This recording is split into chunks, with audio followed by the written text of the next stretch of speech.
What's going on, everybody? We got an awesome episode for you today. Rambler Kane is truly one of my favorite songwriters in Jacksonville. So this was a really fun interview. I was stoked to have him on. But before we get into all that, we got to talk about our 100th episode at Kingmaker Brewery on March 5th. Tickets are on sale now. They're in the description below. Make sure you grab them. You want to shout out K9 Social, Mock Shop Music Exchange, Kingmaker Brewery, obviously, and Best Buds CBD store for being our partners on this thing. But yeah, Rambler Kane was on today. He's just a great dude, man. He's a great songwriter, singer, guitar player. I mean, he's been doing it for like not that long, and it's just amazing to see what he's accomplished so far. And I really believe that he's going to go really far in this industry. So without further ado, here's Rambler Kane. We hope you enjoy. Thank you for tuning in. This is Bottom of the Bill. This is Bottom of the Bill.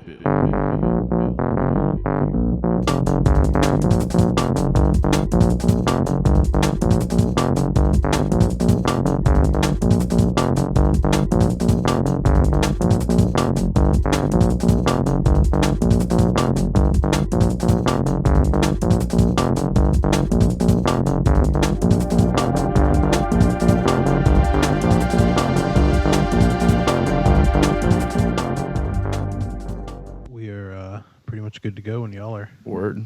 When y'all are? It's a North Carolina word. When y'all are. Oh, gotcha. 2 apostrophes, actually. It's only allowed in the deepest of Southern heritage. It's 2 North apostrophes. Carolina. Yep. When y'all are. Are you from Jacksonville? Yeah. Have you ever heard the term holler? Yeah. Not like holler like holler. I mean, Yeah, like down the holler. Yeah. Yeah. You know about that? Yeah. That's fucking wild to me. This dude is from South New York, and otherwise known as Miami, and has never heard of this in his life. Yeah.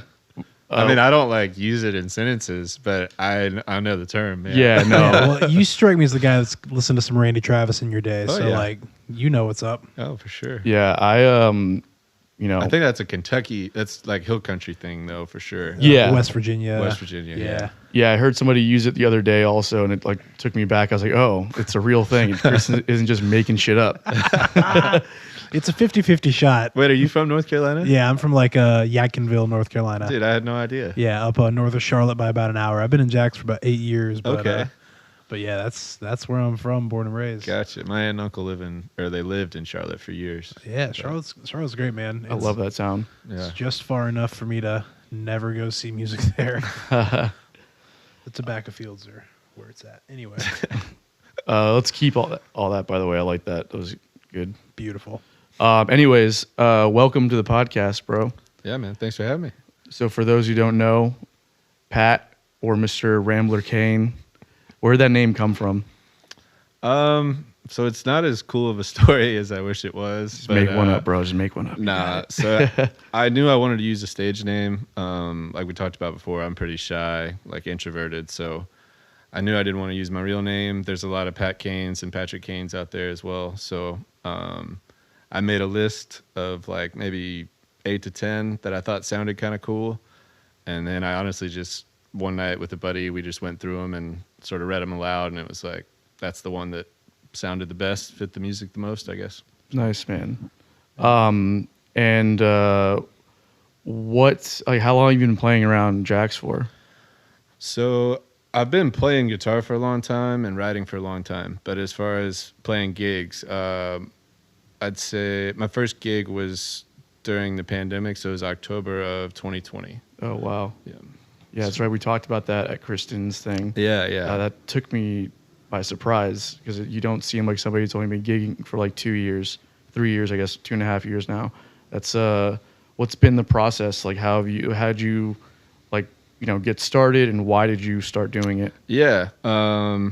It's something that I think I always knew in the back of my mind I wanted to do, I've always loved music. I've just been too scared to play in front of people, frankly. So it was one of those things. I was, I guess, 27 or 28, and I was like, I've never even, I played some high school talent shows and stuff, but I never played a gig. I never did an open mic or anything. So I started going to the open mic at Rain Dogs on Wednesdays that Charlie Shuck hosts, and I just met some amazing people, some encouraging people, and kept writing, and I was like, man, this is so much fun. I think I want to start gigging. So just kind of started doing it, and it's been just, I don't know, a lot of fun going from there. So I don't really have like a process. I kind of just Started doing it. yeah, like I think my first gigs I can all trace back honestly to the Rain Dogs open mic and people that I met there. Wow. People inviting me to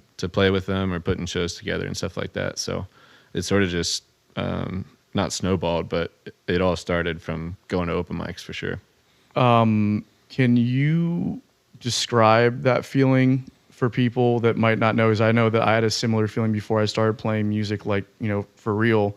I'm curious if you had that same impulse where it's like you kind of like that you're talented on some level, right? Like you can write songs, you can play, and you can do whatever, and that you have like this desire to want to do it, but you're not doing it for whatever reason, and then like this kind of void that you kind of always have, right? Like you don't like you feel like you're just not fulfilling something you're supposed to, and then one day you kind of just start doing it, and then that void is filled. Obviously, it comes with other problems, right? But like, but at least that's how it was for me. Do you have a similar like feeling? Yeah, I don't know so much. Like, frankly, I don't know about talent or anything like that, but I do feel like it's something like deeply personal for me as far as the writing.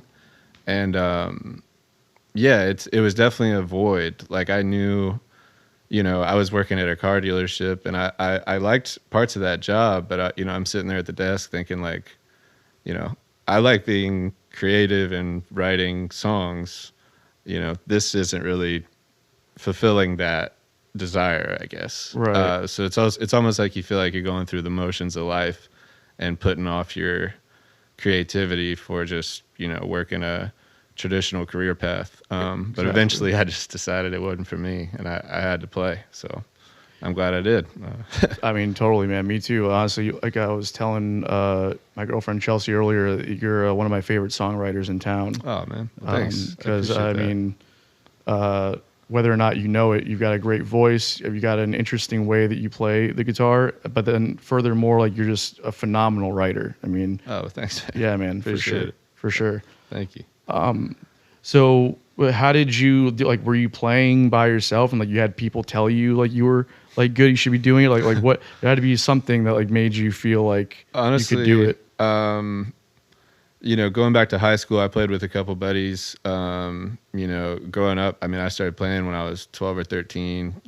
Like I was sort of in like a garage band with one of my good friends, and played with two other friends in high school. Just sort of like we would write songs together, and we didn't put on shows or anything, but we did talent shows and stuff like that. But yeah, I don't think it, like I said, I don't think it was like a talent thing or knowing that I'm good enough, because I still don't think I am or know that I am. It's more like I felt like I was putting off a part of myself, like not pursuing something that meant so much to me. Like I spent so much time, I'd get home from work and I'd start writing. I'm like, this is, eventually I just sort of was like, this is what I want to do. But the encouragement from people at open mics definitely helped. I'm not going to lie. Yeah. When people that you respect, like other writers that you admire, are like, hey, I really like that song, and it doesn't feel like they're just blowing smoke, then it's like, okay, well, maybe I do, have something to offer. So For sure.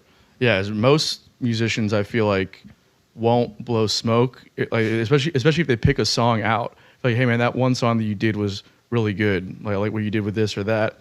Otherwise, they just won't say anything at all, Right. And that's like the worst feeling. Yeah. You get it done at a jam or like at an open mic or even like a gig, and like the other band or musicians don't say anything. not a good feeling. Yeah, or like, hey man, good set. Just that. It's like, fuck, bro. Right. That's a career ender right there. Yeah, it's funny. Like I'm really bad at taking compliments, but the same is probably true in the reverse. Like you almost want like just one or two from people that you know already, Yeah. just so you can be like, all right, I'm here and I'm okay. Because it's true in both extremes. Like it's hard to take compliments, but it's also hard to just hear crickets. So Totally, man. Totally. I mean, it's nice, even if it's hard to take a compliment.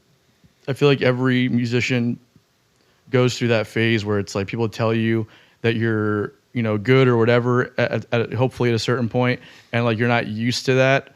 So you get to it like makes you like you don't know how to handle it or like what to say. A lot of people's instinct, mine at first was for sure to be like, oh no, man, it wasn't, thanks, but no. You know what I mean?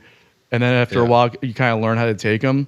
But I think that as performers and as writers, I think that you need that, because even if you can't handle it at first, you get used to taking the compliments, and then it's what keeps you going. It's those little bursts of fuel, because like there's so much just like riding on empty in this thing, Yeah. And when like just that one compliment from somebody that you don't know or that you do know, doesn't matter. It's that one little compliment, as awkward as it makes you feel at first. It's like it's that fuel that gets you to the next one. Yeah. No, for sure. And I feel like, I don't know, at least in shows, it's not the same at like cover gigs necessarily, but like if you play a show, you can kind of feel it in the room, like when things go well versus when they don't go well. But particularly when, sometimes you don't necessarily know, because you're in your head during the song or whatever. And in those moments when you don't know, and somebody that you respect and, already know takes the time to compliment you, it can make a huge difference. It can turn your night around for sure. Yeah, man. It makes you feel like, okay, well, if they thought it was good, then hopefully it was good. Totally. Yeah. That sort of feeling. Totally, man. I've had friends of mine be like, hey man, like just, or send me that's the best. If someone sends you a text after the fact, like, hey man, what you did on that one tune tonight, that was cool.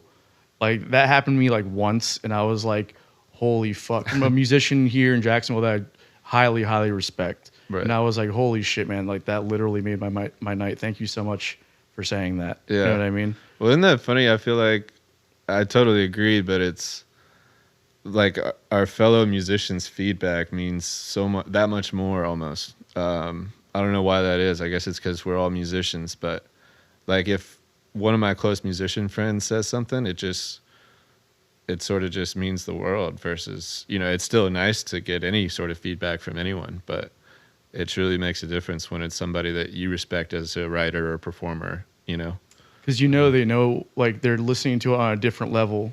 You know what I mean? So it's like when they're telling you something, it's like they were listening for the mistakes. That's what musicians do. Like when we listen, at least I'll speak for myself. I do for sure. If I'm like watching other bands play, of course, like you enjoy it, but you're also like waiting for it to happen because it's going to happen. And when you catch it, like it's almost like you want to see how they're going to play it off. You know what I mean? Yeah. And how they recover, and that's like a whole different thing.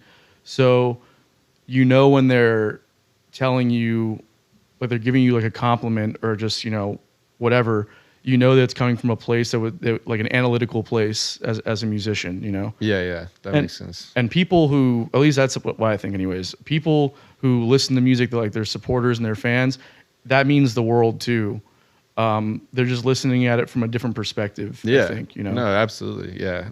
It all means a lot. It's almost like the ability though to, I don't know, psychologically like recover. Like if you think it didn't go well, if somebody from the audience that's never seen you before says good job, it doesn't change your mindset as much as a musician saying like, hey, I really liked that one part or whatever. So, totally, man. Yeah.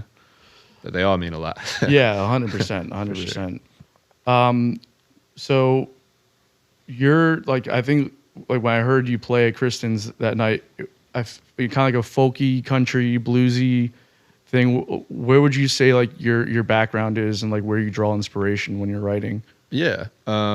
It's sort of all over the place, honestly. Like I listen to all sorts of different kind of music. I guess like as a kid, it was soul music. That's what my parents listened to. That's what I would sing in the backseat of the car, and sort of old school love songs, Motown, stuff like that. But as far as like the style of music and what I am writing right now, it's a blend of like folk music, country music, and the blues, I'd say. So everything from, some of those East Texas guys from the 70s all the way to like Tyler Childers and, sort of the Roots revival or Americana scene that's going on right now. A little bit of everything, honestly. Yeah, for sure, man.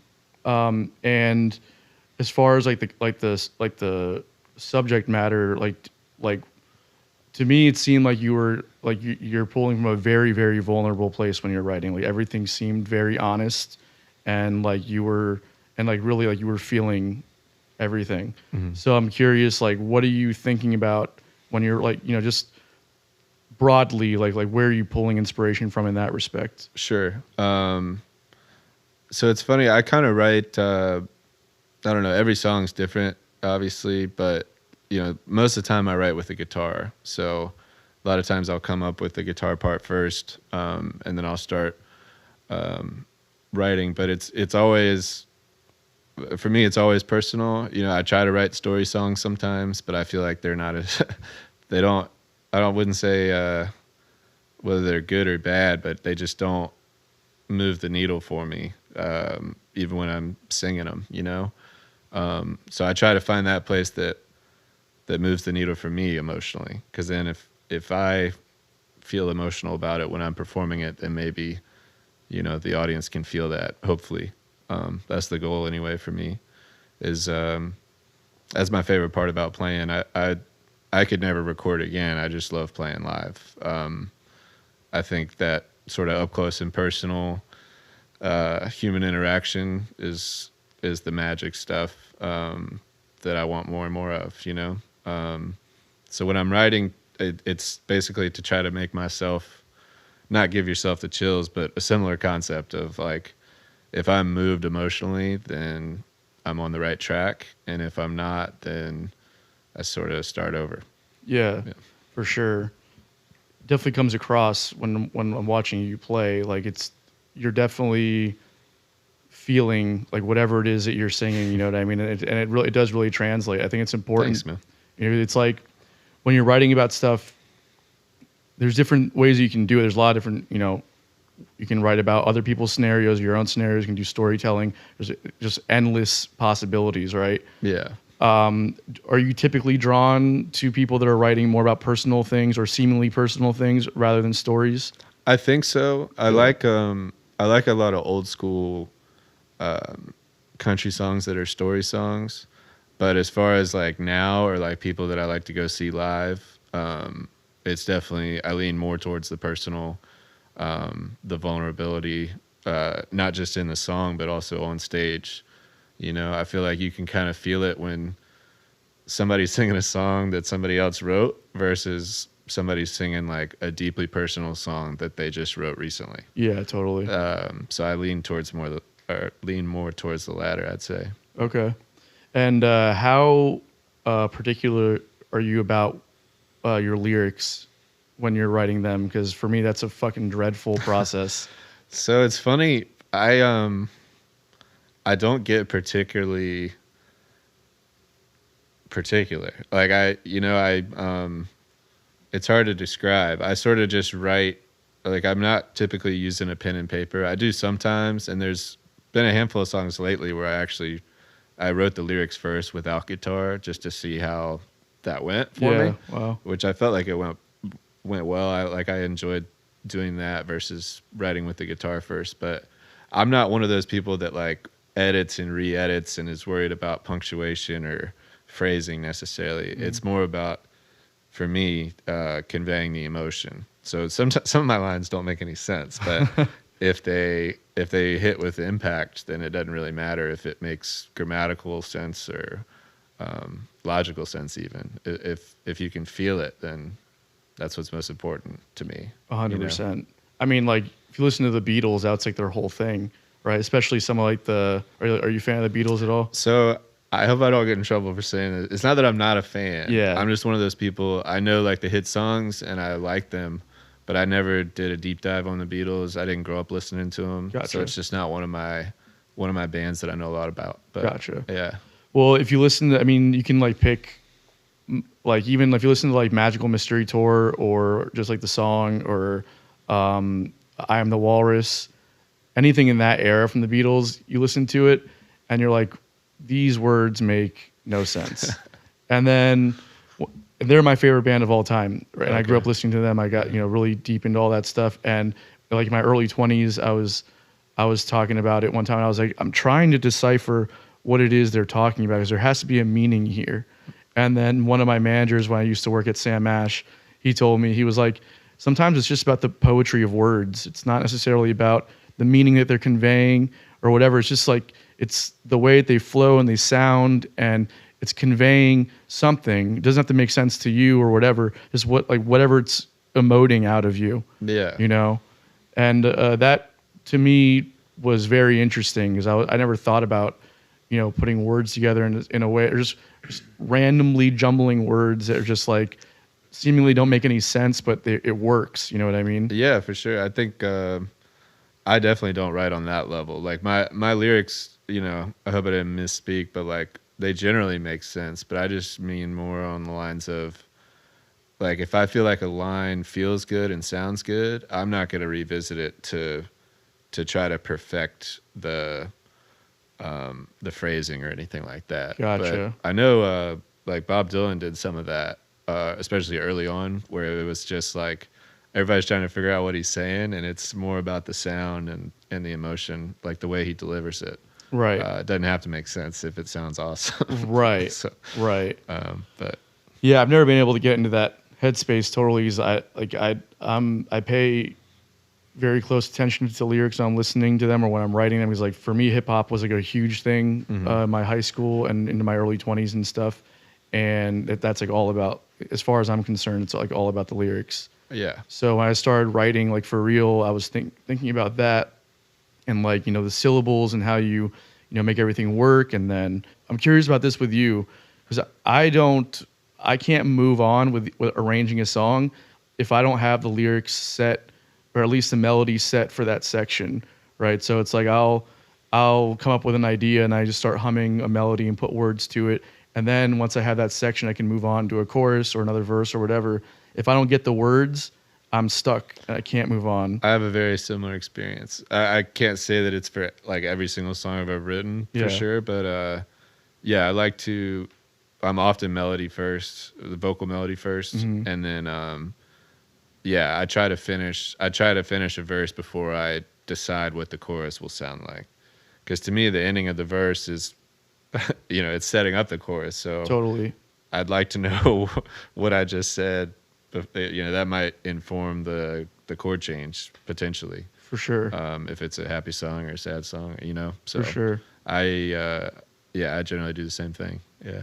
Yeah, and in that scenario, that's when I get picky about the words because I'll often just like put filler words in there. Just say, okay, I'm not going to get this right now, but I need something, Yeah. so I can just move on to the next part. Otherwise, I'm not going to finish this. Yeah. And then I go back and I'm like, okay, let's rewrite some stuff. And then like I like to write, by hand. It just helps me memorize this stuff better.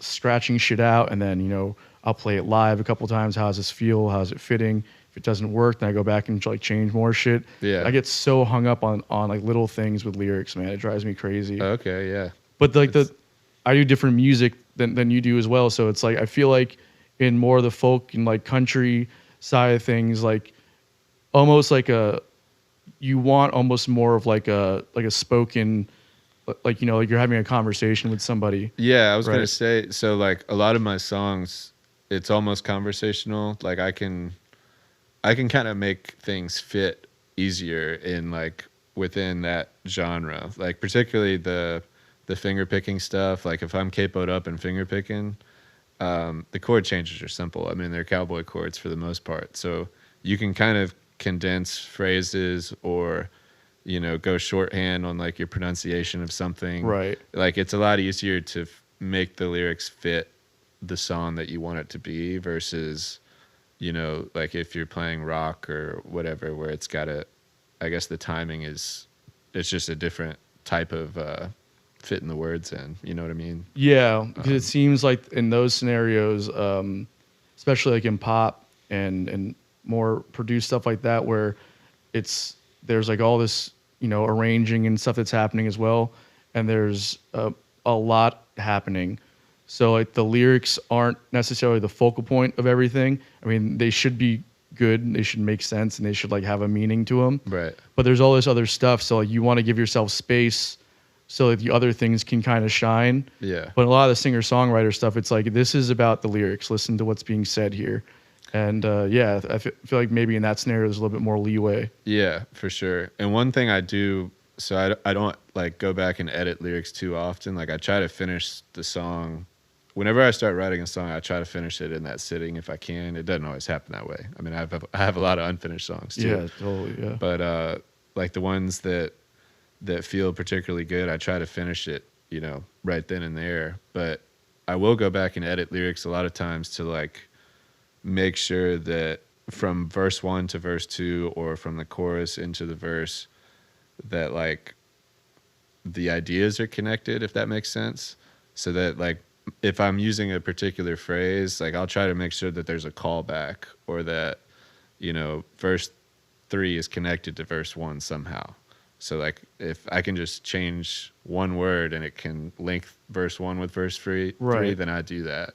Totally. So that's something that I do as far as like going back and sort of not redoing lyrics, but editing, I guess, after. Yeah. So No, I love that kind of stuff. It's the callbacks are like, you know, that's a very storytelling approach. yeah, Right. I feel like it helps tie up loose ends because especially even if it's not a story song, it makes it feel like a story song because you know you're recalling an emotion that you described in the first verse or whatever. Exactly.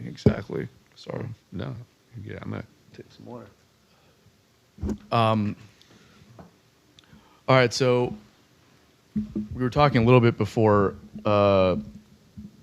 we got started about just the kind of route that you've been taking as you've gotten started. You've only been playing professionally now for like 2.5 years, right?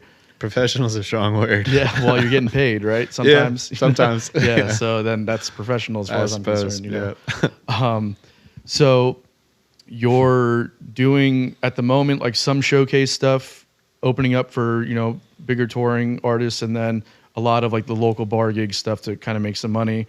So Right. Is that basically what you want to be doing, or what do you want to happen? That's a great question. Yeah. I can't answer it myself, so good Yeah, luck. I've gone back and forth. Part of me was I definitely want to eventually tour and play live as often as possible. I think I figured out by now, by far my favorite part of music, like we were talking earlier, is an up close and personal live performance, whether that's a house show or a listening room. Like those environments, I feel like are not only my favorite as a performer, but my favorite as a listener too. Like that's just what I love the most about music is a songwriter just basically putting their heart like right in front of you in the room. So that's what I want to do, but I know that it takes a lot of time and effort and energy and patience to get there. So in the meantime, I'm just taking gigs as they come and trying to get my name out there. And, you know, I've been playing a lot locally in Jacksonville. So I think this summer my goal is to start doing some small little road trips, you know, whether it's Savannah or Brunswick or Gainesville or I want to play in St. Augustine a little bit more than I have. So just sort of slowly starting to take it on the road a little bit, like on the weekends. For sure, man. so.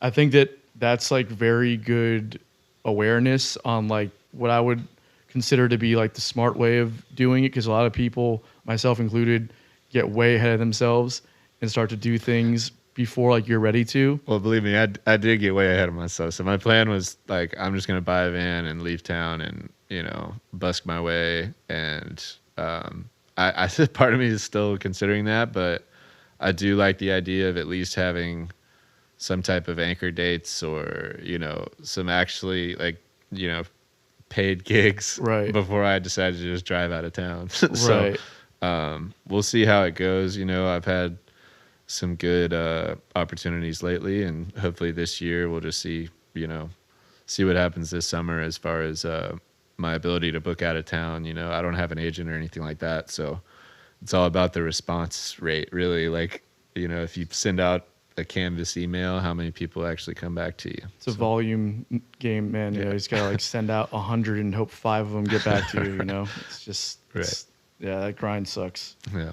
But it's good because like, you know, we were talking about earlier when you were talking about doing some of the open mic stuff and then, you know, some of the showcases and talking about kind of doing the bar gig thing, but also like wanting to open up for people to get like an actual in front of an actual audience and build your own base before you put together your own headlining show, which is a really smart and mature way to think about things, you know, because like people often try and put together their own headlining shows and like you're not ready to do that yet. Yeah. So like you're not selling tickets, nobody's making money. I've tried and you know, it's just the reality of where I'm at. You know, I've been at it 2 years. I've got to be honest with myself. I don't have much of a following. I've got some amazing friends and family, and I've got some people that have like discovered my music locally and that come out to shows sometimes, but it's not like I'm the guy that can,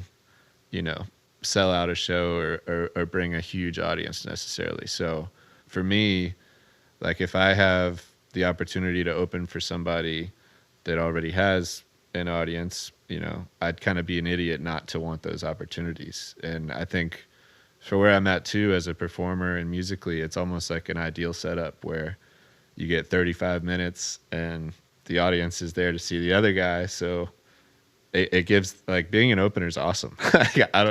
That's one of my favorite ways to play, is to open up for people, and I get to meet cool people too. So yeah, there's like very little pressure to like, you know, to make sure the show goes well and all that stuff.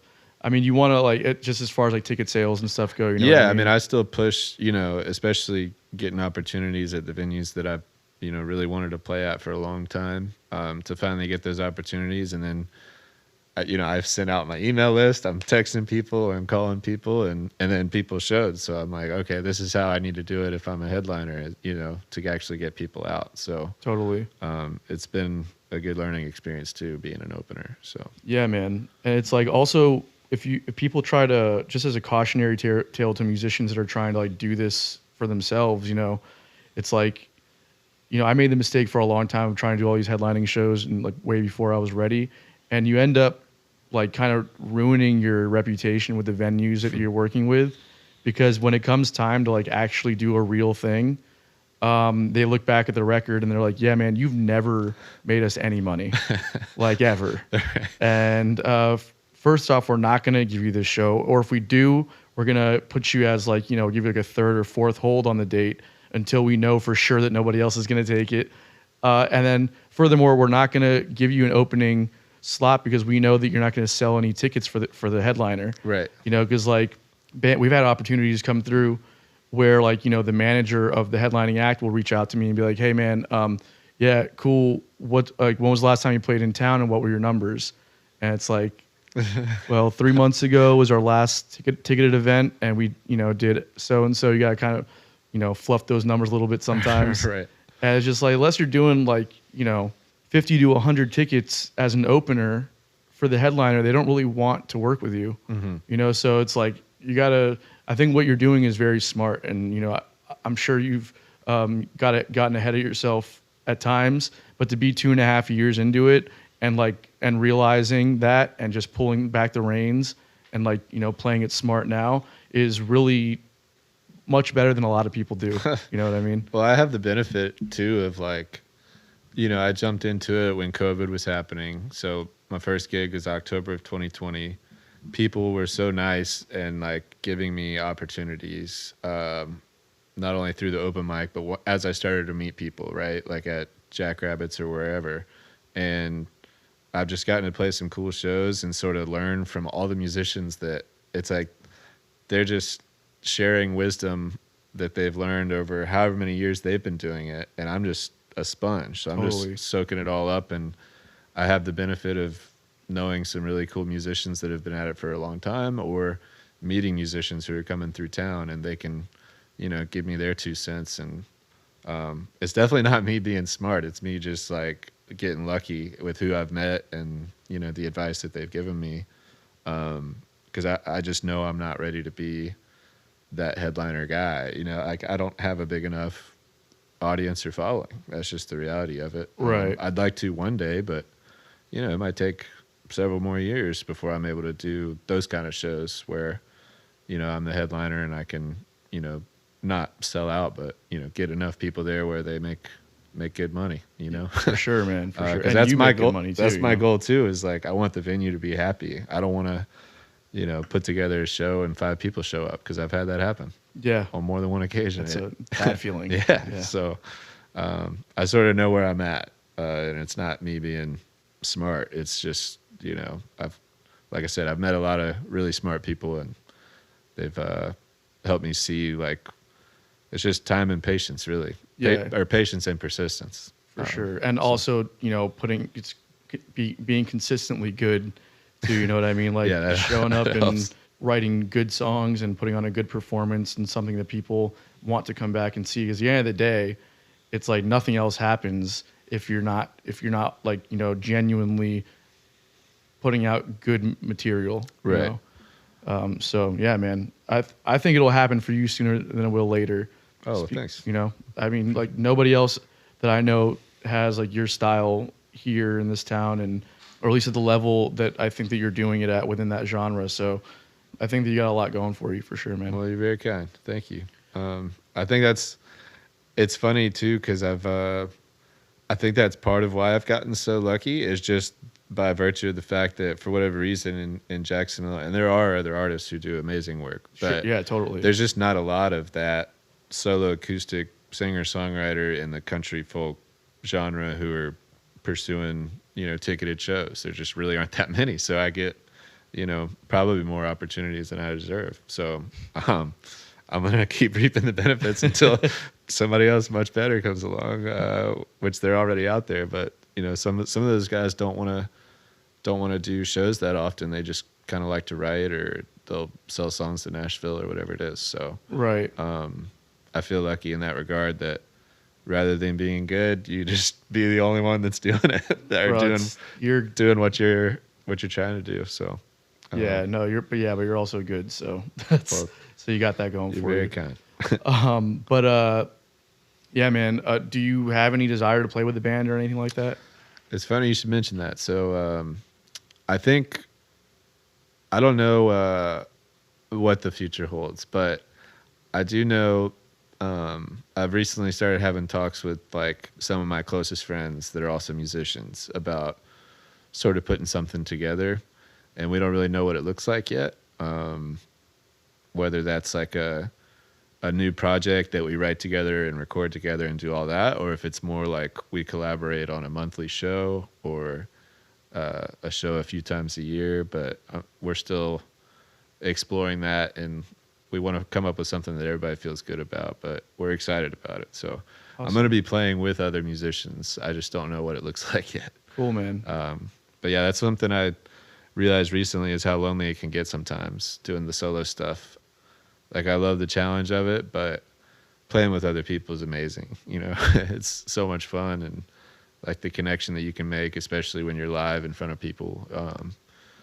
It's special. It's completely different than playing by yourself. Yeah, totally. If I'm doing like a showcase gig or something, I definitely don't mind doing it by myself, but especially like those bar gigs, like the 3-4 hour gigs by yourself. Yeah. Oh my God, man. It's the breaks. It's my life right now. Yeah, I get it. Yeah, and sometimes I'll say I do have a good pal, Skeeter, who's been playing harmonica with me lately, and he's been awesome, and he's really, really talented. But he can't make every single gig, and he's got other projects going on too. So a lot of times I am by myself. I rarely do 4 hours now. Most of the time it's either 2 or 3. Yeah. Thank God. Yeah, 4 hours is brutal. It's the worst, man. Sometimes they pay like I definitely charge more for the 4 hour ones. So it's like if it's one of those things where it's like, yeah, it's 4 hours, and all right, well, this is my rate, or we're not going to do it. Yeah. I'll give you 3, or I just won't book that night. It seems worth it, but then when you come back from that last break and you're starting that last set, it's like, whew, I'm not only tired, but my voice is tired, and Yeah. I'm ready to go home. Yeah, I just don't get what the venue's expecting out of that last set. Yeah. It's like, let me start an hour later, right? Or like end an hour earlier. I know that a lot of the 4-hour ones are like, the 10 to 2. Or, 10 to 2 or like 9:30 to 1:30 type thing. So you want to keep it going till you close, and I understand that.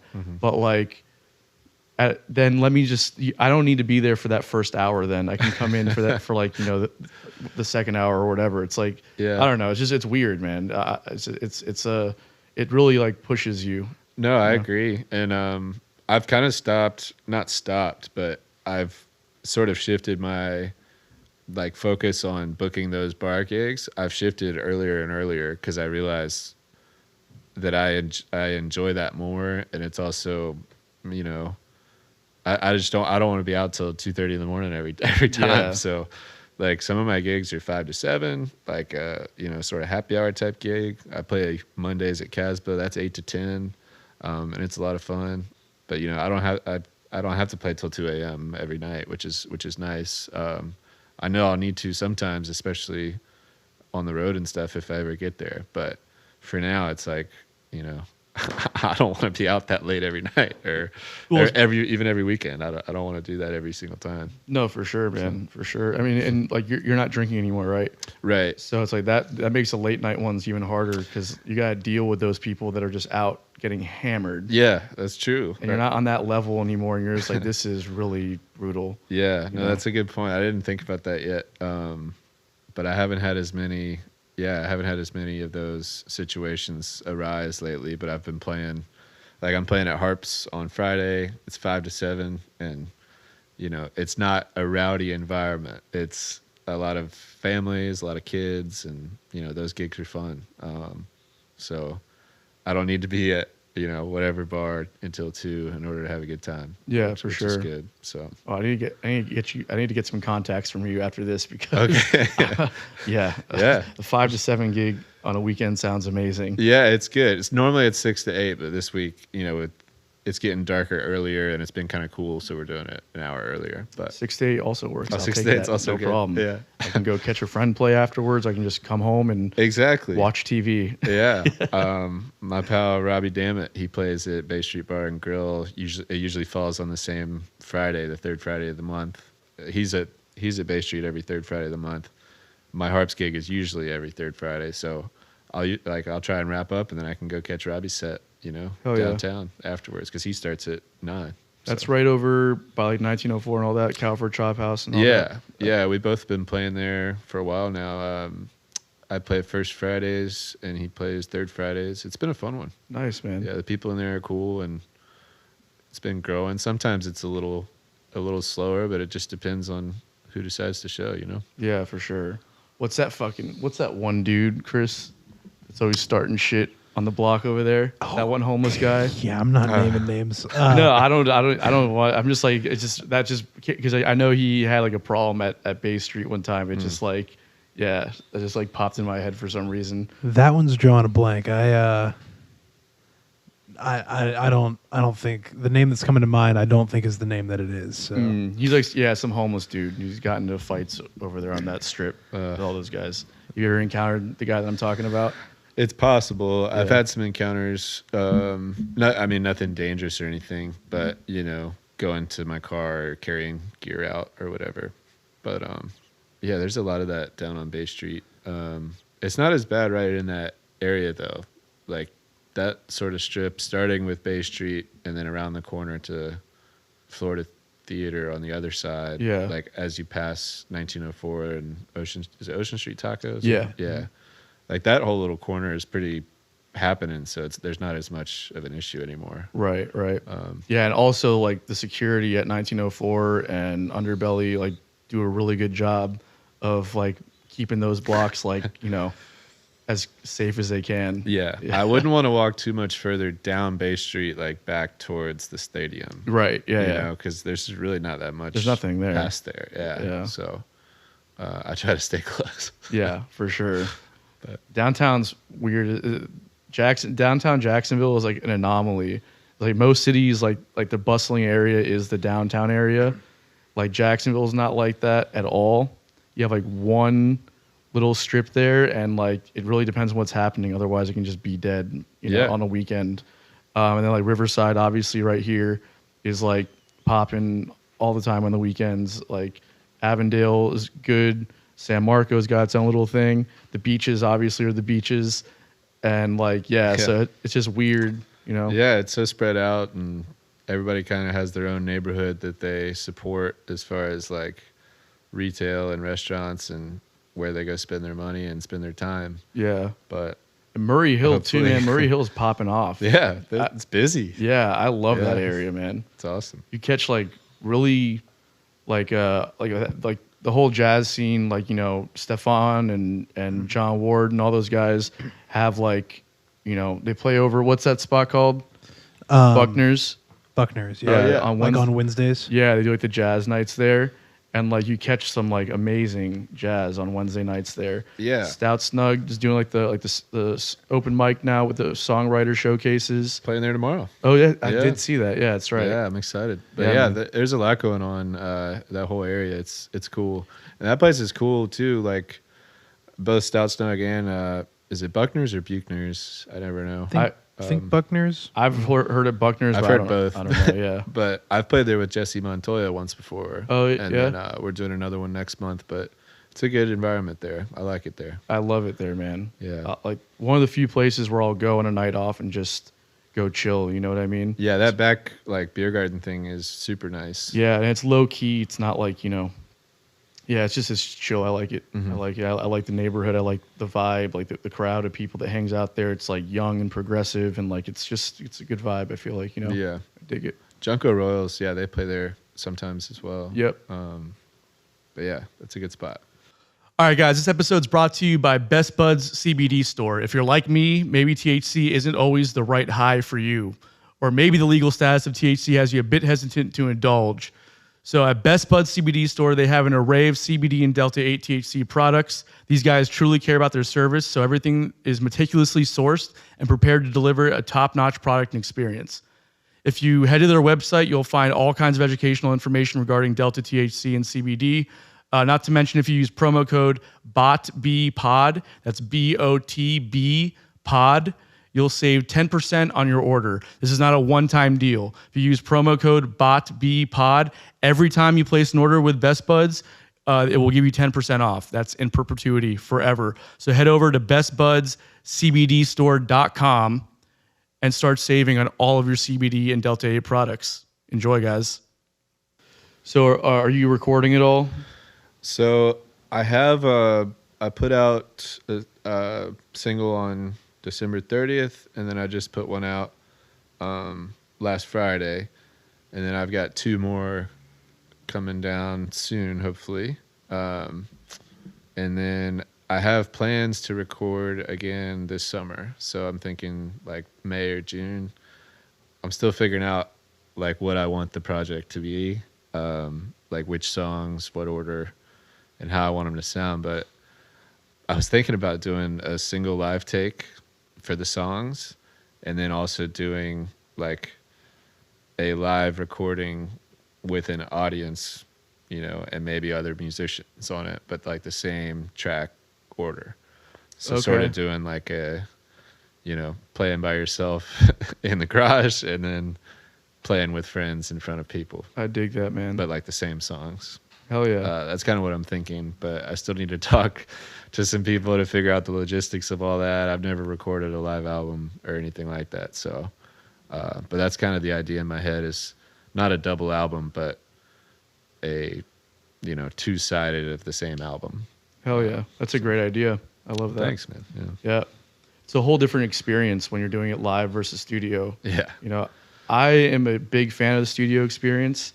I am somebody like, I mean, it's like the ultimate sandbox for musicians. Like there's everything at your disposal. You can like try anything, and then like the end result. I mean, like sometimes it can be a grueling process, but the end result to me is like very gratifying. Yeah.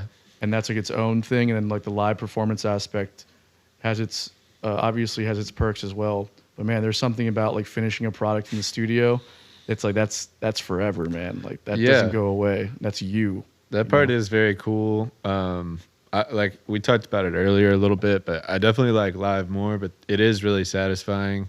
I think my favorite part of the studio is like, because I worked with Micah Gilliam. Do you know him? Oh yeah, he's one of the best musicians I know. Yeah. He's incredible. Robbie Dammit introduced me to him, and like I've recorded everything. Well, I don't have a ton of songs, but all the releases I have, he's the one that did them. Okay. And, that was my favorite part of it, was just like how much fun we had. Like, oh, let's see what this sounds like, that sort of thing. And then when you start to hear the song come together, and as a solo acoustic guy, like you can't imagine it with certain instruments, but then like you start to hear it sort of come together on the recording, that part's really exciting. Yeah. When you're like, oh, this sounds awesome. Yeah, exactly. Like you get pumped about it. So. Yeah, those are the moments in the studio that I live for. Like when, so let's just see what it sounds like. Yeah. And you try it out, and you're like, holy shit! I had no idea that I was gonna do that. You get down to the mixing part of it, where it's like, all right, now that sounds cool, but like now let's move it over to this side. And let's put it up here versus all that. I get obsessive with that kind of shit. I love it so much. I want to learn a lot more about that. I've never done much of it. I am. You can ask Chris. I don't know shit about the DAWs. He's confirming. Yeah, I don't know. Like, I hate pushing the buttons.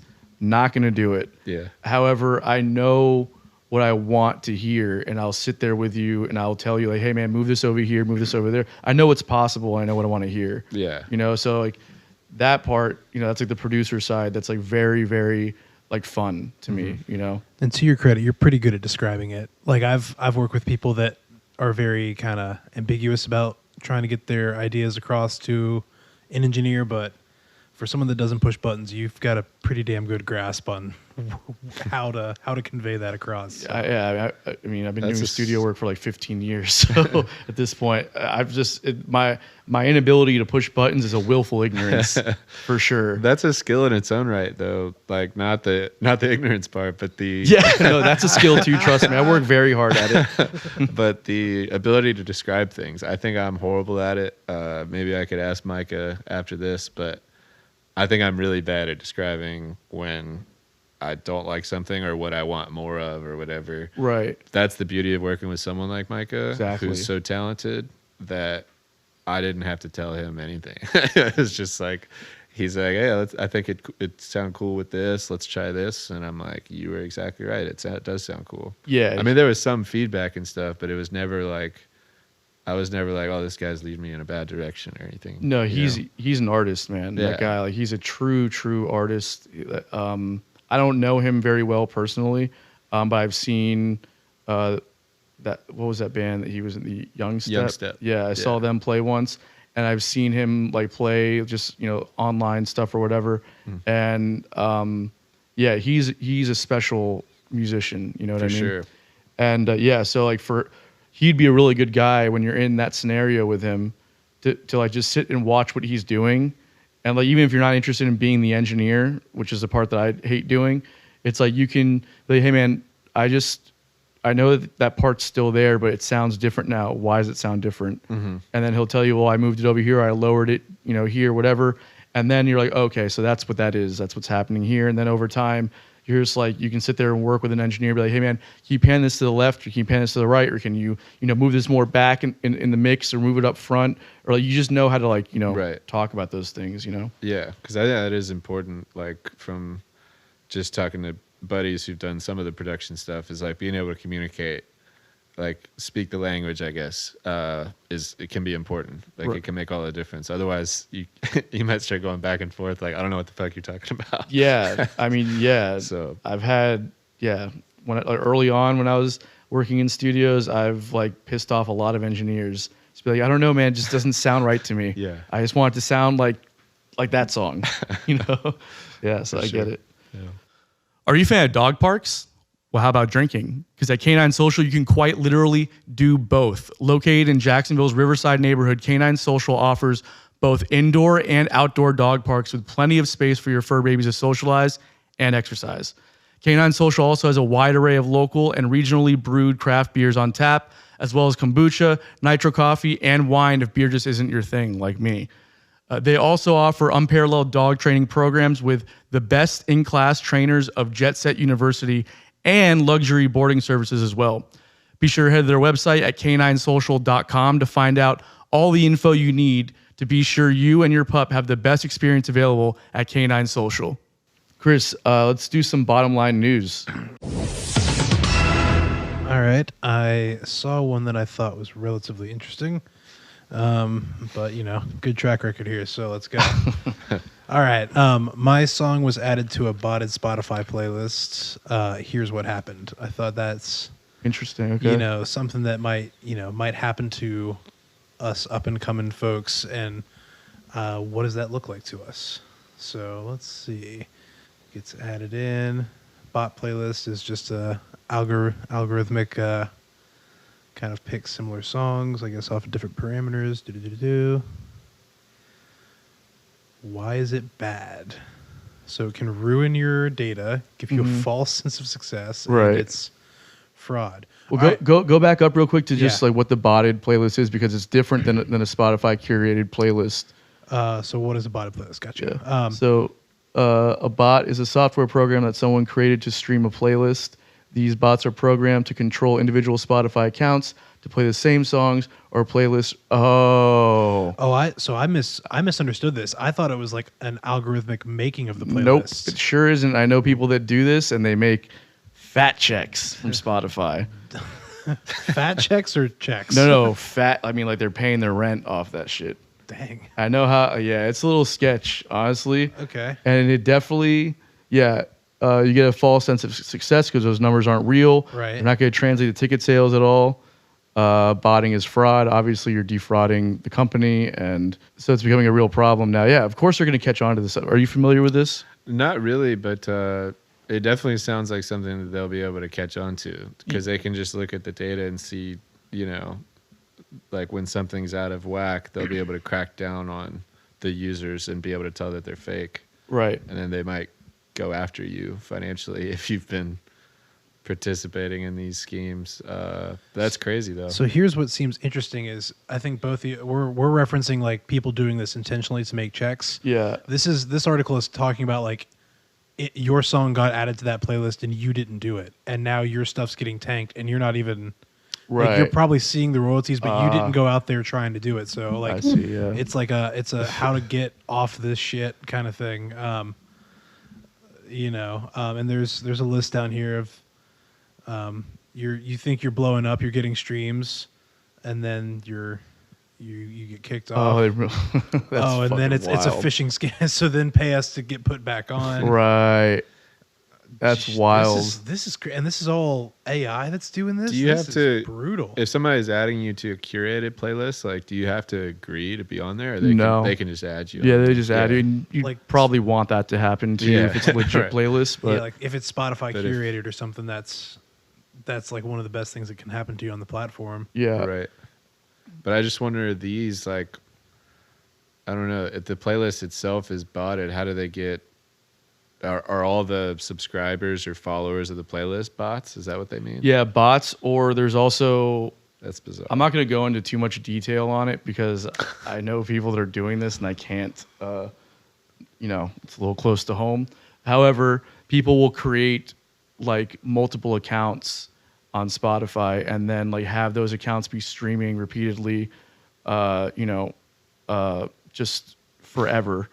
And then you have all these like boosted streams and it's like, okay, well now you're seeing every quarter you're seeing a few $1,000s coming in from Spotify, and it's like, it's not real. So that's Yeah. one aspect. That's one way to to leverage the botted playlist, I would imagine. Unless when I'm talking about something totally different. It But doesn't sound like it. I would imagine that you can at least leverage a botted playlist by doing what I just said. Yeah. Yeah, that's wild. And I can Yeah, definitely. I'd want to get off of there. I mean, I can't imagine it being. I guess it depends on how many streams you're getting off of that botted playlist, but I can't even imagine it being that lucrative if you're like sort of an indie artist and you randomly get put on one. I don't know. I don't think it would be worth it to stay on there. I'd rather just avoid the trouble of like. I mean, you might end up getting banned from Spotify altogether if they keep you on there. Yeah, I'm if curious. they determine that your activity was fraudulent, even if it wasn't. Like, Yeah, you I'm might be banned curious. from the platform. I'm curious about that. I wonder if if Spotify would actually ban you as an artist from their platform if you get like on multiple of those playlists. Yeah. And it's like, hey man, how are you on multiple of these playlists? You You have know, 0 fans, and all these bots love you. yeah, that's crazy. crazy. So right here it says that one of the only couple of ways to get removed off Spotify is if like streaming fraud or obviously like hate speech or stuff like that. If you're committing the streaming fraud, but I'm curious, is it if you end up on enough of these botted playlists, and they're like, whatever, then I'm curious if it's like, if they would ban you for being on those playlists like that after a while. I don't know. Maybe so. They're so big that it'd be hard to plead your case. Like if they thought you were fraudulent, like you'd have to go through quite the process. You'd probably have to hire a lawyer to get back on there if you wanted to. Yeah, well, and especially now, I don't know if you're familiar with this, but we've been talking about it on the last few episodes, actually, where Spotify is having a real hard time competing with their competitors like Apple and YouTube and Amazon, because the only service that Spotify offers is streaming. And they're uploading, they're dealing with 100,000 uploads a day. Right, so it's like their servers can't handle it. It's costing them money. The vast majority of the artists on Spotify are not generating any revenue for them. It's like literally a few artists at the top, right? And like the rest, and those artists are basically paying for the rest of the artists to be on there. And then Apple and YouTube are just like, well, yeah, we have literally everything else, and we can take a hit on the streaming. We don't really care if it's going to put you out of business, because Spotify is the biggest streaming platform out of all of them. Right. So. Especially now, if they kick you off, they're for sure not going to let you back on. I don't think. Right. And furthermore, I think they're going to be looking for more reasons to kick people off now. I would agree. All right, guys, I want to take a second to talk to you about my favorite music store in Jacksonville. This is Mock Shop Music Exchange. It's a place for true gearheads. They work with some of the most boutique pedal companies on the market, which for someone like me is super important. I love supporting smaller brands, but I also like being able to create my own unique sound. And with the variety of boutique brands these guys work with, it's almost certain you'll find that sound. They not only carry an assortment of pedals, amps, and guitars, they also offer top-notch gear repair with everyone's favorite tech, Mikey. These guys have come through for me in a pinch more than on a few occasions, and I won't spend my money anywhere else. So make sure you guys check out Mock Shop Music Exchange in the Murray Hill neighborhood of Jacksonville. You will not regret it. Super knowledgeable, amazing gear. Check it out and enjoy the experience. Yeah, and to me, I don't know how you look at it, but the only reason I'm on there is like as a discovery tool. I've known from the beginning that it's not very lucrative unless you really truly blow up. Yeah. Like you don't really get a lot from the streams. But it's the ease of listening, and it's the #1 used platform. So it's like probably the easiest way for people to share your music. Like totally. If my friends in Jacksonville want to share the music with a friend that I don't know somewhere, that's not in Jacksonville, they are probably sending them a Spotify link. Totally. I would guess. Yeah. Well, it also legitimizes you as an artist when you're like looking at booking, shows and trying to get representation and further, like, everybody wants to see a Spotify link. For sure. So I don't know. To me, at least, I don't really look at that. To me, it shows and, eventually merch, hopefully, is how from what I understand, how you make your money, at least in the sort of the lane that I'm in. The streaming is just like a discovery tool. Like I don't even really look at it's such a little number. Like it's not even worth looking at. I just leave it in my TuneCore dashboard. You know what I mean? Totally, yeah. But yeah, I don't look at it as a money-making venture, at least the Spotify angle. Yeah, not at least. I'd rather sell the album on Bandcamp. I do name your price, and oh, nice. I'd rather sell it on Bandcamp Friday than have people go listen on Spotify. But it just depends on what people choose to do. Yeah, for sure. I think that there is an angle to make money on the streaming platforms. I think that once you start generating real numbers, I think that you have leverage and you can renegotiate with the platform, like how much you're getting paid per stream. That happens a lot with people. Like Taylor Swift is not making what you and I are making per stream. You right? don't say. So it's like, and that's not by accident. Believe me, if she didn't have a team of people that were arguing on her behalf, she would be making what we're making per stream. Well, yeah, I think she went off the platform for a while. Yeah. Which I applaud her for, honestly. I mean, it's kind of gutsy to be like, hey, I'm not going to be on the #1 platform, but then It works in her favor. They ponied up, I think. Well, they needed to. Yeah. She's like one of the highest. She's. Garth Brooks is still not on there. Oh, you really? Yeah. Yeah, they're not paying him enough to be on there. He sells his CDs at Walmart. And Right, and he's also his fan base that works, right? Yeah. Like Taylor Swift can't do that because her Right. fan base is streaming; they're not buying albums. Right. I don't think Garth Brooks has a real fan under 40 years old. You know what I mean? Whoa, dude, watch yourself. Yeah. I'm not 40 yet. But Don't talk about Garth that way. oh man, yeah. All right. Well, I'll save it for an unpopular opinion, but there's a whole Garth conspiracy out there. yeah, there sure is. that It was started by Tom Tom Segura. Segura turned me on to. So if you want to do your own research, maybe. Are you familiar with Tom Segura? I love Tom Segura. I don't know this Garth Oh, there she is. conspiracy theory. She made it. Hi, Melody. I was wondering when this was going to come up. Yeah, so Tom Segura basically has this fake conspiracy theory that he's a serial killer and he just like kills people in every city that he tours in. And he was making a joke one time just based off of an interview that he saw on his podcast, Your Mom's House podcast. Yeah. And Your Mom's House fans started going on to Garth Brooks' post and saying, "We know you did it, Garth. Where are the bodies, Garth?" Garth, it's like hilarious. The internet's such a strange place. It man. really is, man. To the That's- point where Garth Brooks had people reach out to Tom Segura and be like, "Hey, man, you need to chill with this because it's like literally flooding our socials." That's so. Where are the bodies, Garth? Yeah, Just exactly. look at how many are. That's a very Tom Segura sounding thing. I fucking that love guy's. that guy. He's hilarious. One of my favorites. Garth Brooks admits to murder. Things you see on TikTok. All right, what's another bottom of the bill or bottom line news thing? Anyway, you let's could do? get out of there. All right, let's check it out. If you see anything that strikes you, Well, slow down. My glasses on. Sorry, I'm speeding around. down Meta here. and iHeartRadio launch a new trailer for. Don't care about. Oh no, Oh, that's your VR VR concert. concert experience. Let's do that real quick. That's a trailer. That's a hard pass for me. VR concert experience. Oh boy, here we go again. Look at that trailer. All right, New trailer. a 45-minute concert. Wow. 180s.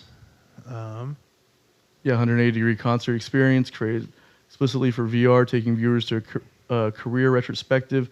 That's kind of a cool thing. Here's where I stand on the VR thing, okay? Because as somebody who came from a more traditional way of music, I sympathize with that argument.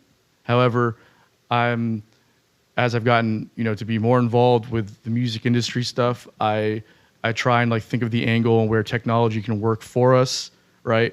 So to me, I think that how creative we can become with a VR experience as artists is like endless. We don't know what we can do yet. I think that it allows us to not have to worry about the overhead of touring at some point. We can literally just be in one space and put on concerts for the entire world. And then you can take that one experience and you can repackage it and resell it and just monetize it forever, right?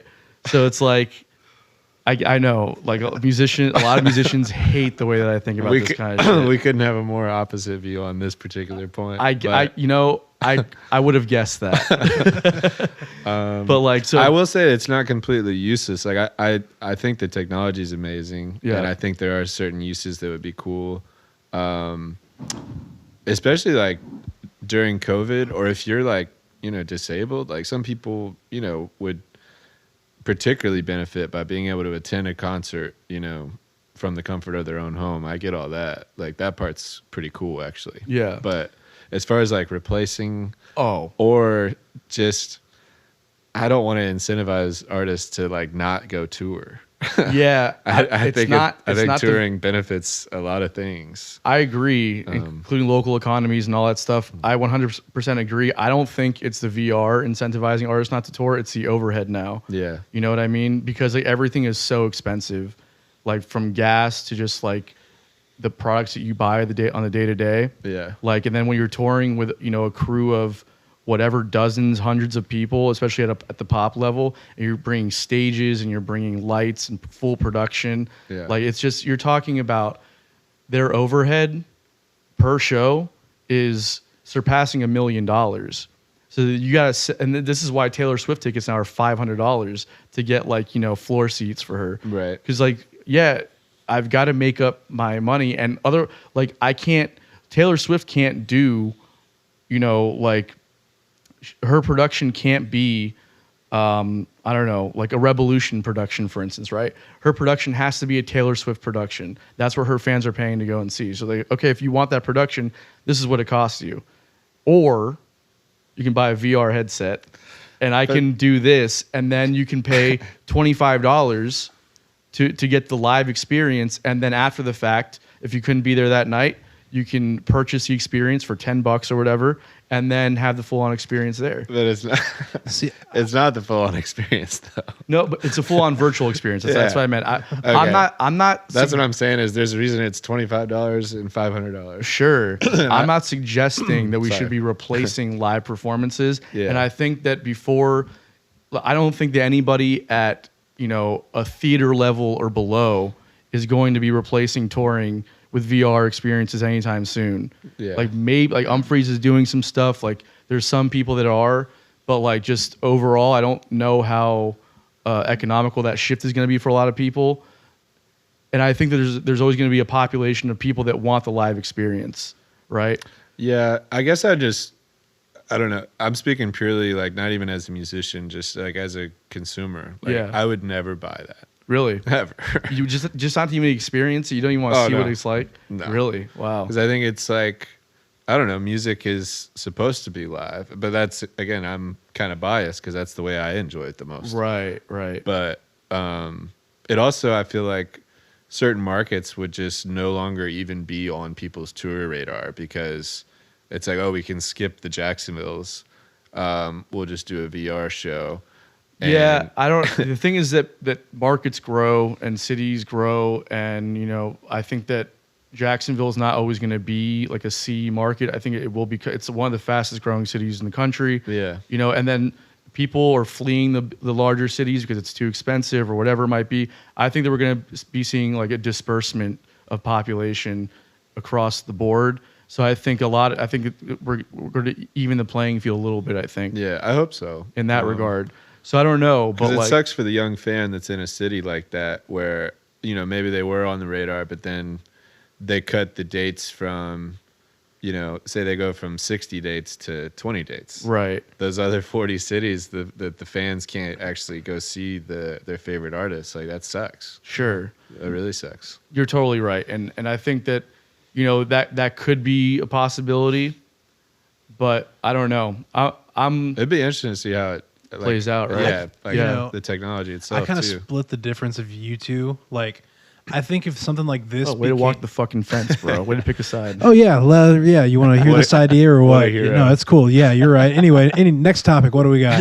All right, what do you got to say? So no, it's if something like this became like the new nugs.net, I think that's where it gets its like most popularity because there's so many people that like, you know, want to listen to a show the night after, and if someone's got, you know, a couple hours at the end of the day instead of watching a TV show, they can check out this show. Or if they heard like, oh, this particular show was crazy, I need to go check it out. Like if it's almost like a streaming service, it's not something that replaces it, but like if you're not in Milwaukee and you want to see what the deal was, you go and pay $20 and jump on and check it out. Like that's kind of like a luxury we get.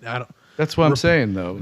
Yeah, but it's like you're saying, like, oh, I can skip when they come to my town, and no, like, I'm not. I didn't say that. Well, I didn't sounded like it. That's not what I said That's at all. what I heard. That's what it sounded. Well, That's two of us heard it, so All I was saying is that there's an experience to be had. You can buy it and watch it live virtually, or you can buy it after the fact.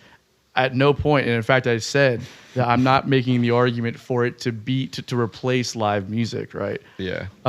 Well, yeah, if it's just a sort of a supplementary thing for the people who couldn't attend the show, I get the benefit of it. I know me personally, I would never pay for a VR experience. concert. Yeah. I've watched one on Nugs. It was during COVID, and a family member gave me the show as a gift, and it was cool. Like, I really enjoyed watching it. It's one of my favorite bands, but it's not something that I would ever. I also am just not anti VR, but it's kind of like, I don't know. I feel like It's still early. It's like technology is not my favorite thing in the world all the time. So let me pitch this to you, right? What if augmented reality and virtual reality have a baby and create this full-on thing where you put on a virtual headset and, I don't know, walk in like a wetsuit or something, right? And you can literally feel like you're right there and hear it like you're to the point where like you could be smoking a joint in the comfort of your own home, look next to you and pass it to somebody else who's also holding a joint, and they can feel like you just passed them a joint. It would be that real. What would you do that? What do you think then? Well, I wouldn't be smoking a joint, but I also I don't smoke weed either. I'm just hypothetical here. I also it depends on whether you're entering a like sort of version of that, or if you're like unconscious before you even enter. You know what I'm saying? Well, like okay. if I know fair point. If I know that I'm in like a piece of technology, it still is not going to feel the same way it would feel. Like if you and I were in a VR chat, like it's not gonna feel the same. Because you're gonna know that you're in a VR chat. That's part of being human. I guess that's my ultimate point is they can do all they want with this technology until you're truly like unconscious. I think before you enter the technology, like, it'll get there. like the Matrix. They'll get there. It'll get there. It might already be there. Totally. But you see what I'm saying? Like 100%. If you know you're in some type of version of it, then it's not the real thing. Right. And you'll know that it's not the real thing. I think the human mind is an easily trickable thing. Yeah, You know what I mean? you can simulate it and it feels close probably, but I think you'll still know and you'll still miss. It also depends on the kind of show though, because I think those bigger like sort of stadium productions, it might almost VR might almost be perfect for that. It'll be better, I think, because versus like hearing it and seeing a listening room, like yes, that's gonna be real hard to. Where the human emotion thing is like, I don't know.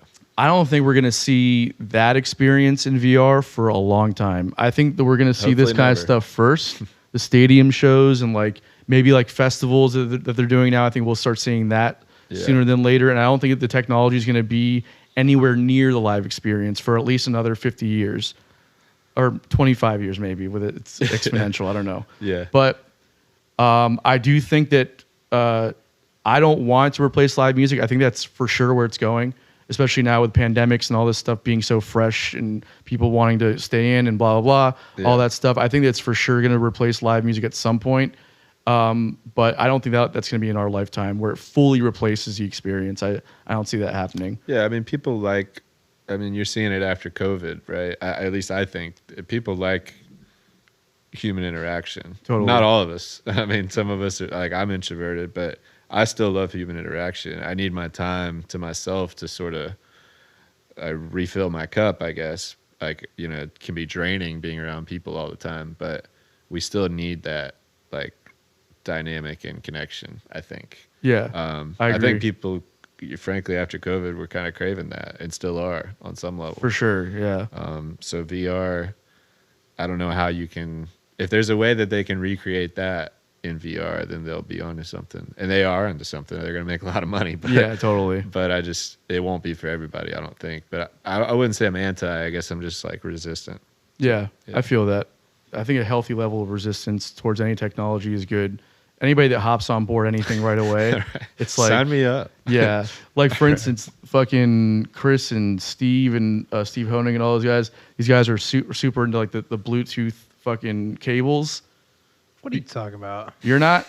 Bro, you heard the story when I was playing the biggest show I've played to date, and the wireless cable crapped out on me, and I thought it was the guitar, threw the guitar down, grabbed another guitar that was transposed a half step down, and then had to like play the rest of the set transposing. I fucking hate wireless cables, man. All right, well, Honig is all on board with that stuff. I love you, bro, but he's all on board with this shit, and I am not there yet. I'm not there.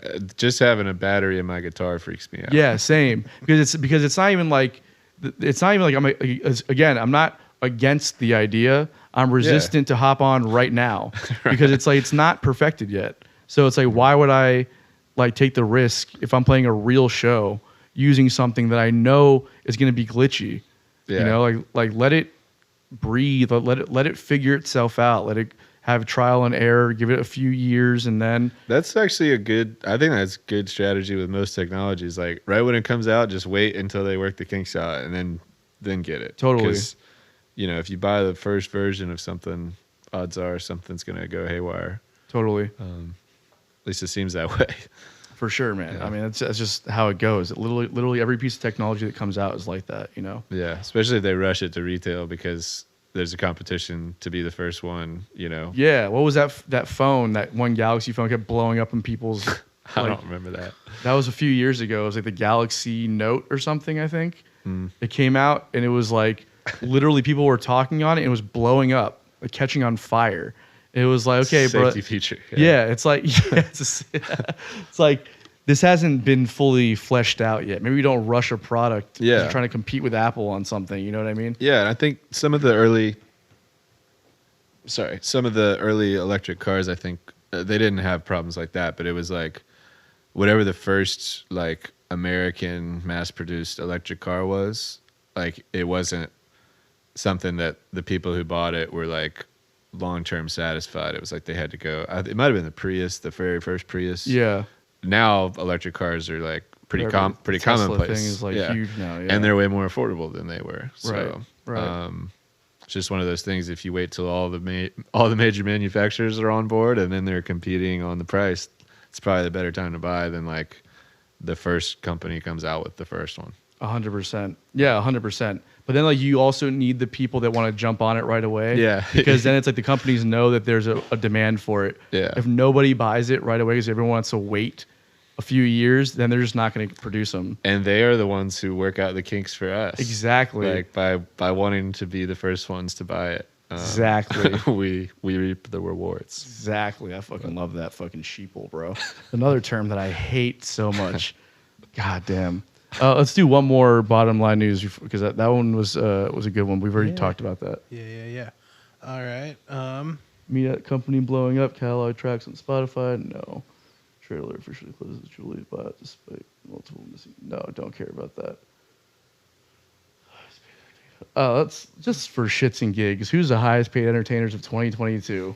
Okay. This whole Spear thing is a close second for me, but U2, UV. with the whole have you heard about the Sphere in Vegas? This is just I've heard about it. Yeah, actually, let's do that. I've heard about this. I do want to see the other one, so we'll just stop on our way out on that. But Okay.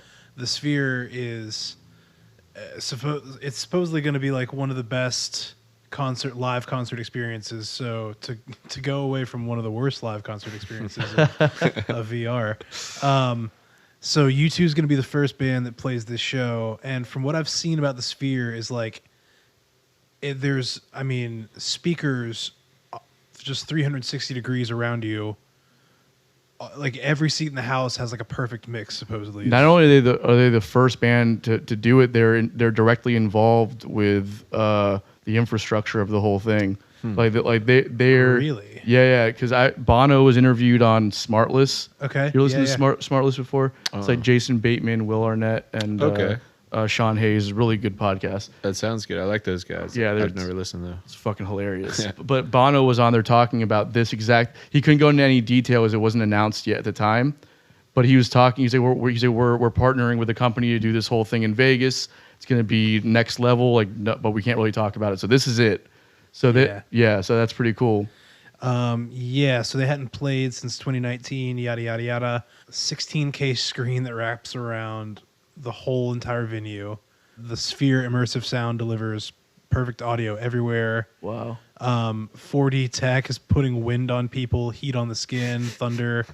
It's more VR than a VR. Legit. Legit. But it's a real in-person experience. Okay. I love this because this brings me to my next thing. I'm ready for it. The live experience just has to compete. You know what I mean? compete? What do you mean? with VR. Like it has to compete now. You have to give people fucked. you have to give people a reason to not do the VR thing. See, I think people are gonna find what they're looking for from live music. I think. Yeah, whether for sure. it's something like that, that sounds amazing, and obviously I would go if somebody bought my ticket. Yeah. But you know what I'm trying to say? Like, Totally. If somebody wants to be in the back of a dive bar drinking, bottled beer, that's where they're going to enjoy live music. Sure, the most. yeah. That's never going to go away. Yeah. Yeah. And so I don't think those bars need to compete with the VR experience. No. But I do get what you're saying, especially on the bigger, like those international superstars. Yeah. That's where the competition is, I guess, because that's where they're making all their money. Is, right. These artists that generate all that revenue. So, right. Yeah, so I think that obviously the VR thing's not gonna, if you're playing at, Monkey's Uncle or something at the beach, you don't have to worry about that kind of shit. But if you're doing stuff like this, then yeah, I think that's where live music can thrive, or at least stay relevant, is you're gonna have to compete with the VR experience. And that's what this is doing right here. This is literally this is a band that's been around for 50 years, and they're like, fuck no, we're not going down with this ship. We're gonna build a new ship. And that's what they're doing. I think that's pretty dope. Yeah, you can't get that level of sound and the wind, and they might spray water on them for all we know. Yeah, totally. Well, I think it's the next logical step, and it makes sense. It's in Vegas because the Vegas shows and the residencies are always kind of the most flashy kind of thing. So for this to be in Vegas, it feels like the Vegas thing to do for a show. So I can't imagine that spheres are going to start popping up everywhere. Maybe if one it in works, LA. they will. No, but maybe one in LA, one in New York or something. I think there's going to be a handful of them possibly. If it works, they'll do it everywhere for sure. I don't know. Maybe. Have they shown any renditions of what the seating looks like on the inside? Yeah, let's find one. Yeah, I think they have. Because I'm curious. I don't know. It sounds insane. Yeah, totally. How are you facing? I don't know, where the stage is relative to this is kind of the majority of the seating. It's a little small, I wonder. So that's what it looks like. That's the thing. So it's kind of tiny, but it does look like an arena almost. I think it goes around in a circle, stages in the middle. Now, are they going to sit people upside down on this thing? Yeah. Right? Because it's a sphere. So when they just keep building all the way around. Otherwise, what are you doing? Just use an arena. Yeah, just all this useless air up here and rafters. It's fucking useless. Oh, cool. It said it's during the Super Bowl, the first show, so that makes sense too. They'll probably make $1 billion. Oh yeah, and they're gonna need to just to recoup their investment on this thing. So that's a cool little sidebar. Do we care about the who made how much money? No, I don't care about that anymore. Good. Unless you want to see who made the most money last year. Yeah. All we know, it was Genesis for anyone that was curious. So there you go. What? Now you're interested. That's so wild to me. Look, that is kind of wild. And Sting was next, so that's not what. And Tyler Perry was third. That makes sense to me. Yeah. Okay. I was not gonna guess. That's Taylor Swift is about what I was gonna guess. $230 million. 230 million. Genesis. Well, that sucks though, right? Because that's almost 3 times as much as Taylor Swift, though. That's insane to me. Right, but there's 4 or 5 guys in that band. Yeah. Right. So they're probably individually making less than what Taylor Swift is making when you consider their overhead. Well, she's paying her crew and her, Bad Bunny. That's not surprising. James Cameron. Rolling Stones. I'm so blown away by Genesis. How did that happen? Yeah, in 2022. I love Genesis. I'm just curious. I didn't even know that they were still a band. Yeah. I'm trying to see what it says on here. Yeah, I don't know. Maybe they played at the Sphere. Yeah, I think so. Oh, Genesis music rights sale helped them get that. Oh, okay, they that sold makes all sense. their. Okay, there it is. If you sell your catalog, that makes sense. Yep. So they're really not doing much these days except selling off everything. That's wild. A Genesis yard sale. Someone's about to die, bro. That's why they're getting their estate ready to go. Just saying. Cheery way to top off 2022. If I had a valuable catalog at the end, I'd sell it probably. 100%. So that way I could provide for my family. You know what I mean? Totally. And set them up for life. My dad's in the band. The singer in his band, this guy Billy Levacy, very talented songwriter and guitar player and everything. he's been recording music since like the 70s, and he's got like a home studio, like a legit analog home studio. It's beautiful, and he was sitting on like, dozens and dozens of songs, like from back in the 80s, and he works with music managers and stuff, and they were helping. They asked him like, hey, do you have music that sounds like it's from the 80s, but it's not actually popular music from the 80s? Right. And he was like, yeah, I've got tons of it. So he sold the catalog for like a ton of money. That's awesome. And it's like just music he was sitting on for 40 years, 30 years or whatever, so that's pretty cool. That's really cool. Did he have the recordings? Oh yeah. Yeah. Oh yeah, full on productions Not of them and just- everything. Yeah. Yep. And it's cool. It's like, That's what I meant. Like not demos, but like he actually produced the songs. oh yeah. Yeah. Yep. That's awesome. Just stuff that they didn't release over the years, and just, didn't make the albums or whatever. And it was like, yeah, it's just like, that's why it's so important to just like, even like demo stuff out, just record everything that you got, I can't remember who it was. God, what band were they talking about? Oh, it was Chili Peppers. They would record like when they first got in the studio with Rick Rubin, they would record like an ungodly amount of songs, and then they would just start whittling it down and whittling it down. Yep. So they have like all these other tracks that don't make it on the album, Right. which was kind of fascinating to me. Like on a 12-track album, they might have recorded like 30, 40 songs. Right. In studio, fully produced. Right. Like not just recorded. Right. That's what they do because like you want to have stuff to pull from. Like you don't want to Yeah. record 12 songs and like that be your only option. Yeah. You know, it kind of blew my mind though to think about how many hours you're putting in the studio for something like that, especially a full band. Yep. I mean, it's not like me just sitting there and pressing the space bar and like, playing it one time through. It's like a full song. Yeah, fully worked out, right. played, produced, and all 4 or that. 5 And, guys. Yeah. and they're just like, not this one. We don't think this one's gonna work. We do this one. It's crazy because like you have to literally pick, 12 songs that you think are gonna be like hits, right? That's the idea. Yeah. So only like hopefully one hits. Like the idea is that you're gonna get 3 or 4 singles out of the thing. Yeah. But you have to pick 12 songs that you think are viable at that level. It's wild. Yeah, man, it's crazy. So it's such a wild industry. It really music is. thing, man. It's very expensive to maintain, but like all the business stuff is so like it's interesting because it's like you start to realize how things work, and you're like, that's kind of crazy, and like how creative the business can get. As a musician, to me, I find that interesting as well. But at the end of the day, like none of us got into it for that. Oh yeah. We just want to play music. Yeah.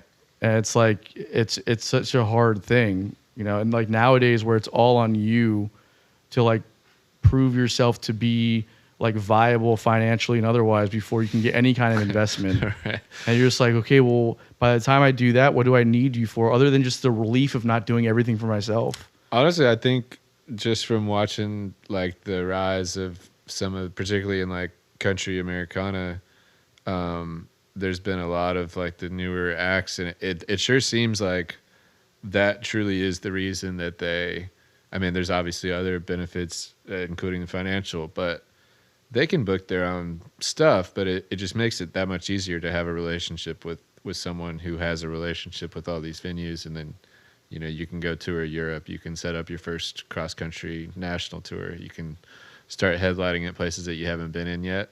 It's not that they necessarily need, because by that point they've built everything on their own pretty Right. much. So I think they're capable of it, but it is like that much of it frees up your time because I don't know, putting together the logistics of a whole big national thing. I can't even imagine doing that by yourself. Yeah, it sucks, man. Without having like a professional team, whether that's a label or an agency or whatever it is. Yeah, it's I mean, to do it at like, yeah, I can't imagine. I've done like, 10-day tours with the band and like done logistics for that kind of stuff, which is frustrating enough because you got to figure out like travel time and expenses and then like load in details and like keep track of like what the deal for each show is and then like, your overhead and then like, just all the, like, and then spreadsheets and all that, which takes like hours and hours and hours to build out. Yeah. And it's like that stuff is crazy. I can't imagine with the intricacy of like a national headlining act doing like a 30-day tour or something. Yeah.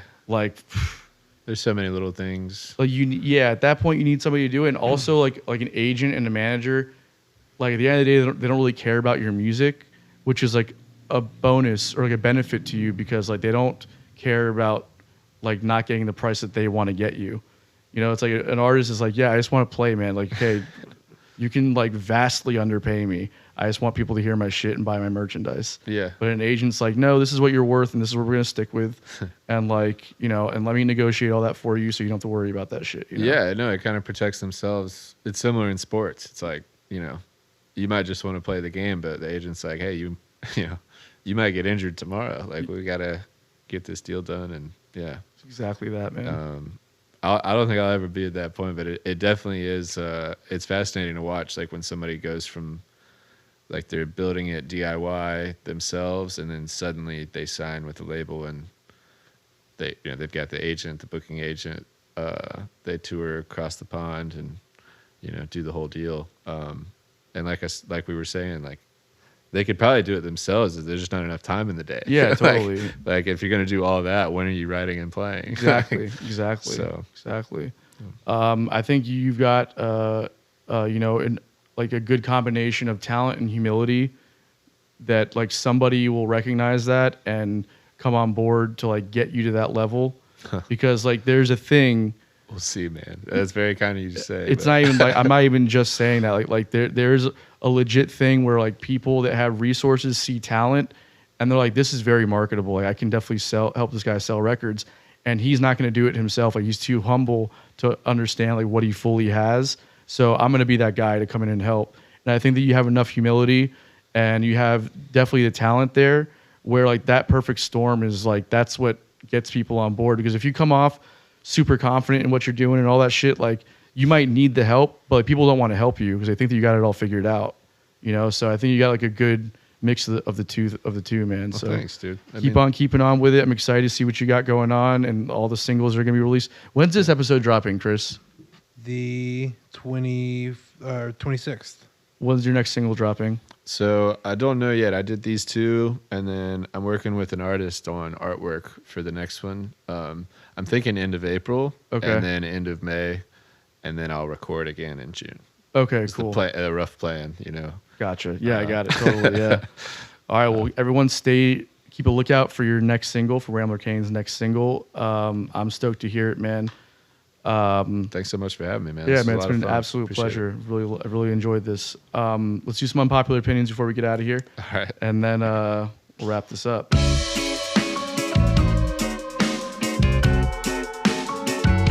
What you got, Chris? All right. So bluegrass and jazz are so much more related than most people want to give them credit for. And that's kind of the unpopular opinion in a nutshell. What is crazy to me is that their fan bases don't really love each other.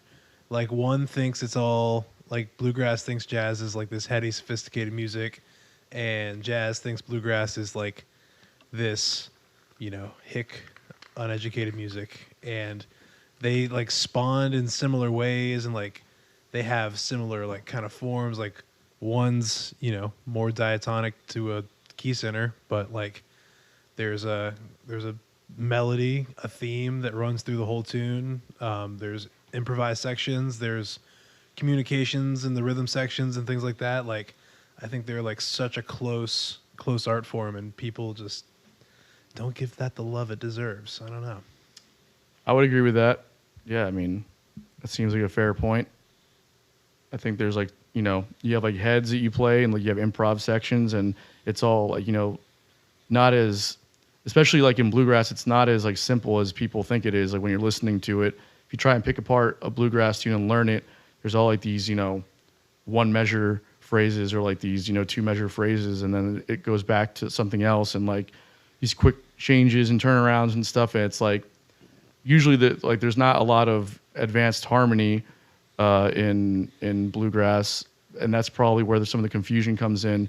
But the technical ability and like the arrangements are, up there with jazz, I would say, for sure. 100%. And then you get guys like Tony Rice that do throw some like gnarly harmony into it, like Manzanita, and he did a couple, like he did 416, a jazz tune, just Right. with a bluegrass band. So I don't know. I just kind of wish each other's fan base would kind of cross the pond a little bit It'll come around. and give it a shot. It's already kind of happening with guys like Julian Lage and stuff like that. Like there's Yeah, definitely crossover for sure. What do you think? I think that's interesting. I never thought about it. So I don't know. I almost think that maybe it's not even an unpopular opinion. It's like you're catching on to something that people aren't catching on to yet, That might be true too. Yeah. type of deal. Because I don't think anybody, if you said that, would be like, no, screw you, man. Yeah. Like, I don't know. But I've never thought about Maybe phrase it as like bluegrass two and genres jazz that are way. just the same, and that'll get people all riled up. yeah, that's That'll a get good. them fired up. Yeah. Look, if harmony isn't indicative of the genre of music, then you can basically say that, right? Yeah.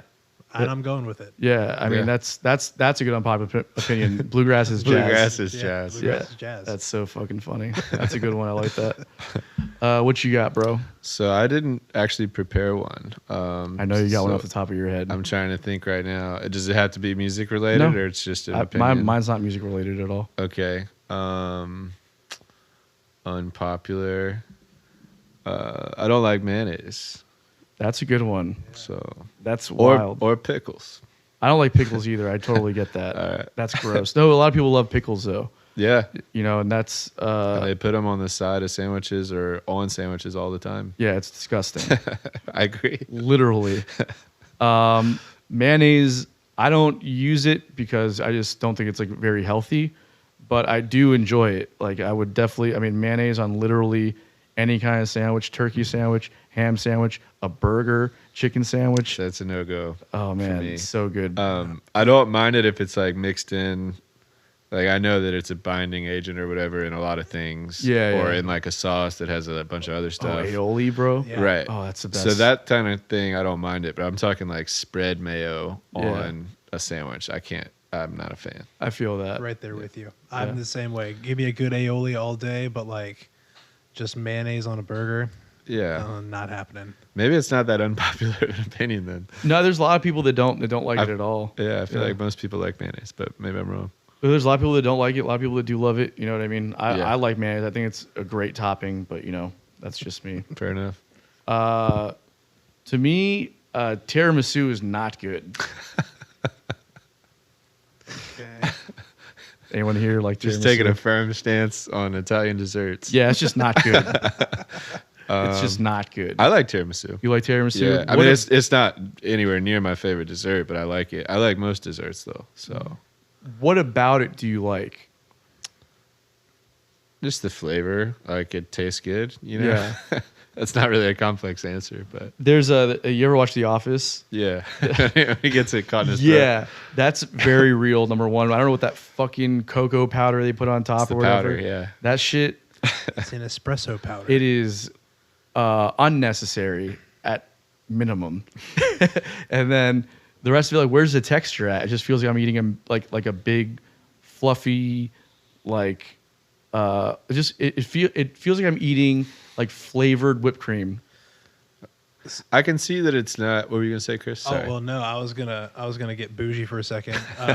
You know, I'm a world traveler, so I went to Italy, and that's where it made sense to me, is because I ate 17 pounds of pasta, and they bring out dessert, and the tiramisu was a perfect, Oh, Yeah. it's perfect light. ending. It's light. Like It's like they're just flan. the almost. heaviest cream sauce pasta, Yeah. and this fluffy little palate cleanser, and then I was Yeah. waddling my way home. It was amazing.